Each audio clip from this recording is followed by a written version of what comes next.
Oh, crap, look at that. Oh my gosh. Isn't this crazy? Look, 3 nests. Oh, wow. It doesn't look like anything's changed from last night, so whatever made these didn't come back. Wow. I'm just flummoxed. This is wild. These are absolutely just gigantic.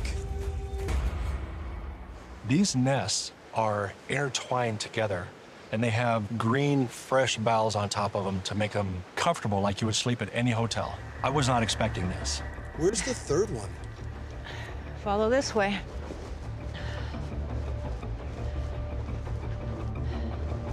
Hey, Ross, up here. Oh, wow. Oh my God. That is huge. It's like woven together. This is what we ran into right here in California when we found 2 nests. But now we're looking at 3, which would indicate we're looking at 3 different creatures on this mountain. Tell me this wouldn't be the alpha position. To me, this spells out like some kind of family group where you've got an alpha watching out for the other group members. And if we have a little one in a group, Right. it's usually gonna nest with the mother. That makes total sense. This one particular site, there actually was a cluster of nests. Wow. My kind of gut reaction to the situation was that it was a birthing site.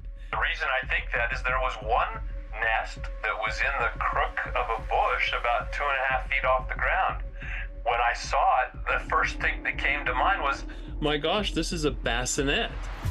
When I look at the size of this thing, I could fit 2 of me inside of this. And just the way these nests were situated together leads me to believe that this was more than likely a family of Bigfoot.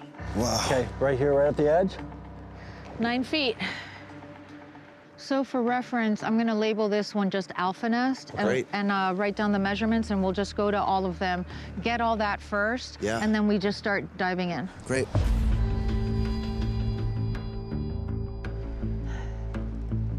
All right, let's measure this one. Yep. We're at 9 feet on this one. Same. Oh, wow. Yeah. Same. Here. Yep, I got it.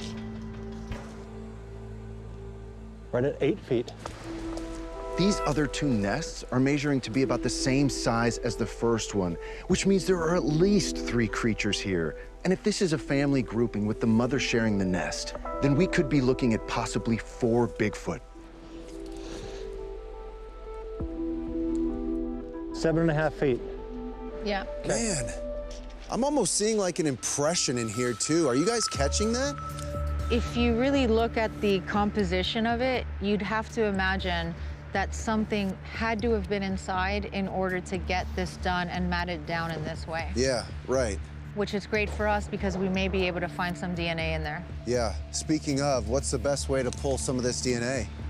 Let's split up because there's 3 of them and the weather is really coming in. Yeah, it is. First thing I want to do is use the technology that we have that will help to identify our best chances of getting a DNA signature here. So if you guys want to start working on the outside by looking for any hair, anything that looks unusual that we can collect, Yep. and then we can really dive in. Right? Great.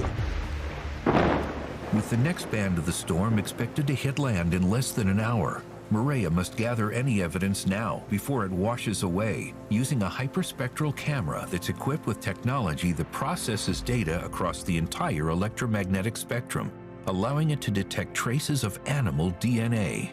It's detected something right here, so I'm going to go ahead and set that.